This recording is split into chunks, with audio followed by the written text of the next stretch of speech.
آپ میں سے جیو نیوز کا کوئی جرنلسٹ ہے یہاں پہ؟ جیو نیوز کے جو ایک جرنلسٹ کو اغوا کیا گیا ہے اور ان کو غائب کر دیا گیا ہے، علی عمران شاید ان کا نام ہے، کراچی سے، میرے سننے میں یہ آیا ہے کہ انہوں نے شاید وہ جو سی سی ٹی وی فوٹیج جو ہے وہ اس کو ایئر کر دیا تھا تو ان کو اٹھا کے لے گئے.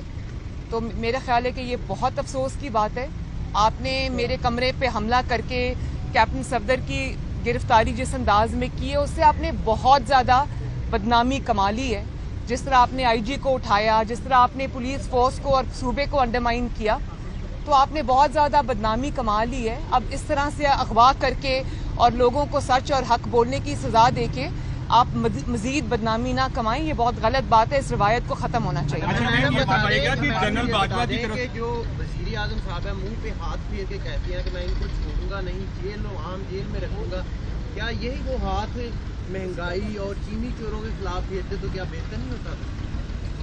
دیکھیں، میں نے پہلے بھی یہ بات کہی تھی کہ جس انسان کو یہ پتہ نہیں ہے کہ پریشر کے اندر گریس کے ساتھ رسپونڈ کرنا، ریئیکٹ کرنا کیا ہوتا ہے، اس انسان سے کسی خیر کی توقع نہیں ہے.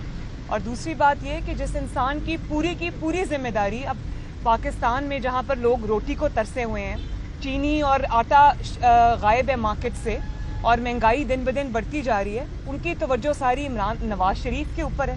اور کل انہوں نے جو باتیں کی، میں تو صرف یہی سمجھ رہی تھی کہ انسان اگر بڑی کرسی پہ بیٹھ جائے اس کا قد پھر بھی چھوٹا رہتا، اس کو چھوٹے قد کو بڑا کرنے کے لیے بڑے لوگوں کے نام لینے پڑتے ہیں، اس لیے وہ ہر وقت نواز شریف کی رٹ لگائے رکھتے ہیں. میم، یہ فرمائے گا کہ جنرل باجوہ کی جو انکوائری رپورٹ آئے گی کراچی واقعے پہ، کیا اس پہ ہی مطمئن رہیں گے یا عدلیہ سے بھی کوئی اپیل کریں گے؟ دیکھیں، میں یہ سمجھتی ہوں کہ انکوائری کرنے کا حق سندھ گورنمنٹ کو ہے، اور یہ چاہے جعلی گورنمنٹ ہی صحیح، جو فیڈرل گورنمنٹ ہے یہ جعلی صحیح، لیکن کم از کم وزیر اعظم کے دفتر میں تو یہ بیٹھے ہیں، ان کو اپنی عزت کی کوئی پرواہ کرنی چاہیے. کسی ادارے کا اور حق نہیں ہے، ان کو انویسٹیگیشن میں شامل ضرور ہونا چاہیے، لیکن جو کچھ اس دن کراچی میں ہوا وہ روز روشن کی طرح عیاں ہے، اس میں کسی انکوائری کی ضرورت نہیں ہے، سب کو پتہ ہے. اب اگر انکوائری کے لیے آپ نے اتنا ٹائم اس لیے لیا ہے کہ آپ اس کے اوپر گلاس اوور کر دیں یا حقائق کو، جس طرح آج وہ جرنلسٹ کو اٹھا کے آپ لے گئے ہیں شمالی علاقہ جات کی سیر کے لیے، تو اس طرح اگر آپ حقائق کو تبدیل کریں گے، لوگوں کو جھوٹ بتانے کی کوشش کریں گے اور حقائق کو دبانے کی کوشش کریں گے اور اپنی غلطیاں چھپانے کی کوشش کریں گے تو ایسا ہوگا نہیں، کیونکہ لائیو رپورٹنگ ہوئی ہے سارے معاملات کی، لوگوں کو سب پتہ ہے. اب آپ اس کو چھپائیں گے تو اور جی فلائٹ کا ٹائم ہو گیا. جی عمران خان نے الزام لگایا ہے کہ جو نون لیگ کے لیڈروں کی ملاقات آرمی چیف سے ہوئی ہے وہ صرف یہ دباؤ ڈالنا تھا این آر او حاصل کرنے کے لیے عدلیہ کے اوپر. آپ کا موقف کیا ہے؟